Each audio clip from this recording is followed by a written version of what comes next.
been described, or you've described yourself as a free speech absolutist.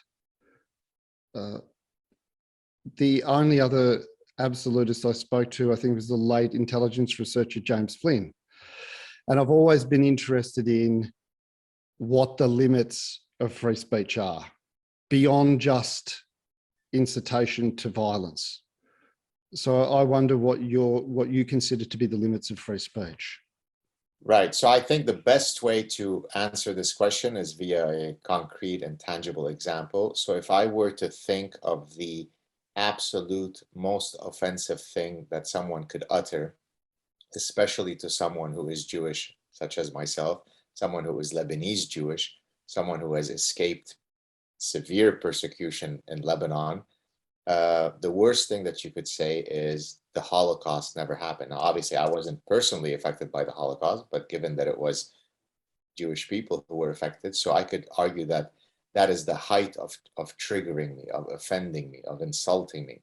And yet, what free speech absolutist means is that I support the right of imbeciles, morons, racists, anti-Semites, truth negators, to engage in the most vile discourse. That's what free speech absolutism is. So things like, oh, it's hate speech. If you criticize a religion, you're hurting someone's feeling, and that should be the red line. No, it shouldn't. You could say that Judaism is a bunch of crock, and that's fine.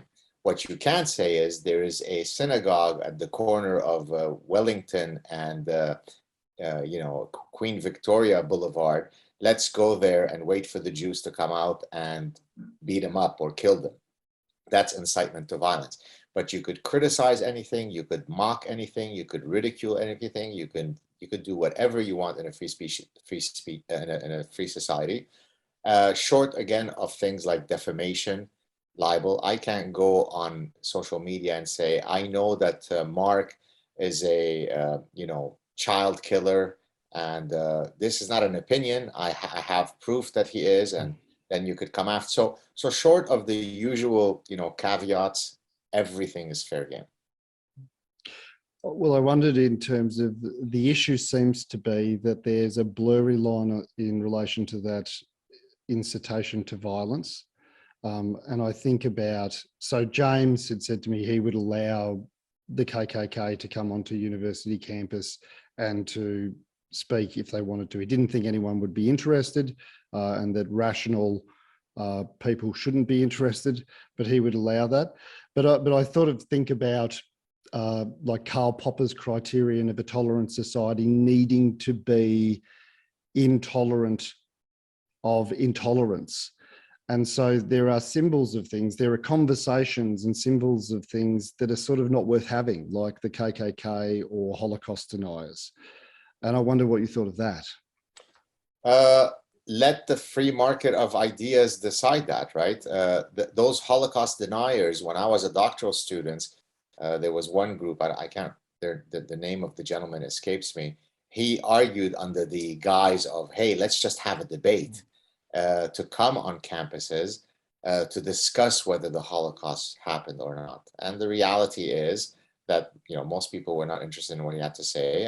And I can't remember his name today, because in the battle of ideas, it's a form of evolutionary epistemology. Good ideas eventually get selected, bad ideas eventually lose out. You allow that Darwinian mechanism, that epistemological Darwinian mechanism, to take hold.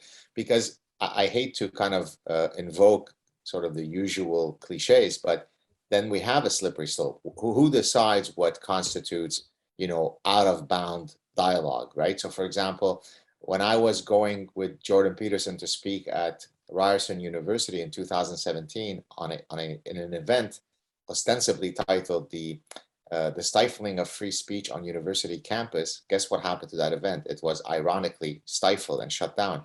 And they passed around flyers and posted things on Facebook and on social media. We don't want neo-Nazi white supremacists. They're including a Lebanese Jew as a neo-Nazi white supremacist, because to them, whatever we were going to talk about, which was literally just defending free speech, was beyond the pale. It was unacceptable. It was inciting people. It was triggering. So, one man's triggering thing is another man's joke. So let the ideas get into the ring and let the best one win. John Stuart Mill's Marketplace of Ideas. Bingo. I wonder whether you end up in a slippery slope either way, that if you have, I talked about this with Ian Hersier Lee, who was quoting Popper in relation to her latest book, Prey, about the issues with migration in Europe, but that if you allow too much tolerance, that people aren't rational actors and that you run the risk of an overtaking of the society by authoritarians. Yes. As well. Look, it's like a double-edged sword. Don't get me wrong. I'm not arguing that all ideas can be allowed to, if an idea is inherently built on the subjugation, the eradication, the extinguishing of another, then we can discuss whether those ideas should be allowed to flourish in a free society. So one can argue that there are some religious beliefs that don't fall under the proviso of religious freedom because they are seditious, they are literally contrary, and so that would fit under the tolerating the intolerable, the Popper's paradox. So it's not as though I'm coming at this from a naive perspective. There are contexts, but again, it has to be in under the scope of, are these ideas ultimately seeking to eradicate the voices of others if they were in a ascendancy position? If yes, then I think Popper has a point. The problem, I think, is that everything now falls under an incitement to hate, right? So for example, when Donald Trump says in January 6th, okay, folks, why don't you march down to Capitol Hill and exhibit your displeasure, but make sure to do so peacefully and within, right? Well, it didn't matter that he gave that caveat. The fact that he said march down, well, that was an insurrection. That was as bad as Pearl Harbor. That was completely the same as World War II. There was no distinction. January 6th will live in infamy. I'm still hiding under my desk because I'm so traumatized from, the 75-year-old folks who rushed the Capitol Hill taking selfies of themselves. Those guys were just military commandos. So the reality is that all this woke stuff is able to usurp language so that anything I say, if I say hello, that could be construed as a form of incitement to hate. So it's bullshit. Yeah. Well, I suppose that the argument that they make in relation to that is that some of his language, he's using warlike language in there, going to battle and things like that, whilst also his lawyers defended him by saying that he'd asked for the people to march peacefully. But it is that extension, I suppose.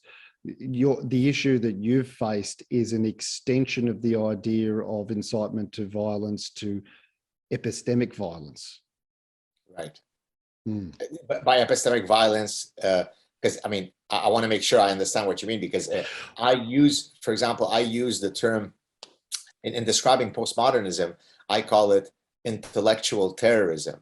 Now, not that I literally mean that there is violence, but that it is akin to the way that the 9/11 hijackers flew planes onto buildings.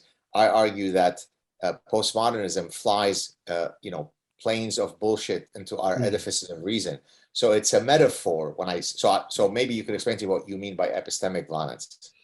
I'm quoting it in relation to, I think I got the term from Helen Pluckrose and James Lindsay's book, Cynical Theories.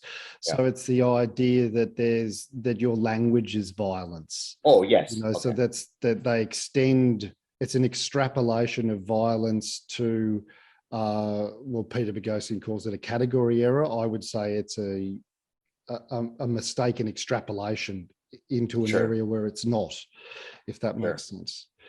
Yeah. I wonder whether people really do believe in free speech. I know you've found a division and a divide with people like Samharris in relation to Trump's ability to exhibit free speech on Twitter.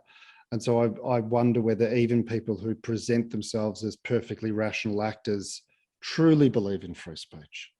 Well, that's the reason why I guess we had a fallout, because I am someone who lives by, and if you've read The Parasitic Mind, in chapter 1, I talk about the two ideals that drive my life, and they are truth and freedom, and that I live in an exacting bubble of purity, to the extent that to the point where it's a punishing code of personal conduct, a pathological code of personal conduct, whereby, to me, I would be, tossing and turning in turmoil if I were not always consistent in my foundational principles. And so when I look at someone like Samharris, who, is, as I facetiously refer to him, the Malibu meditator, who built a career on, being the dispassionate and rational guy and speaking with a soft voice because that makes you sound as though you're more profound. And then he violates every single conceivable deontological principle when it is politically expedient to do so. That triggers my ire. That upsets me. And so for many years, I stayed quiet. This is not really about Samharris. It's a larger principle. I stayed quiet because, we had a personal relationship. I knew him. We've hung out. We've had dinner. He's invited me on his show. But then the number of violations, the deontological violations, were so grave that I started using my satirical approach to mock him, but in a nice way. And he didn't take well to it. And that, to me, hypocrisy is, one of those, sins that we need to incorporate within the 7 deadly sins. We need to kind of have an amendment to the 7 deadly sins. So, I believe in presumption of innocence, but not for Brett Kavanaugh. I mean, surely he must have been a gang rapist going up and down the East Coast raping everybody. Now, we don't need to really presume that he's innocent, because this is not a courtroom. This is not a criminal case. It's just a job interview. So he doesn't deserve that deontological principle. Whether it be Samharris or others, all of my super smart, highfalutin colleagues all thought that presumption of innocence didn't apply to someone as execrable as Brett Kavanaugh. But let me give you a deontological approach to this issue. In 1961, I believe, the Mossad was in Argentina trying to find Adolf Eichmann. Adolf Eichmann might be considered a slightly more nasty guy than Brett Kavanaugh. And yet their deontological position was, we can either put a bullet in his head right now because we've identified him and end with this story and ensure that we are safe, or we don't do it this way. He needs to have his day in court at great personal cost and at cost to the reputation of Israel. We will find a way to smuggle him out back to Israel, where he will stand trial. That's what deontological principles are. So someone like Samharris, who's able to, from this side of the mouth, say one thing and this side of the mouth say something else, I find it vile.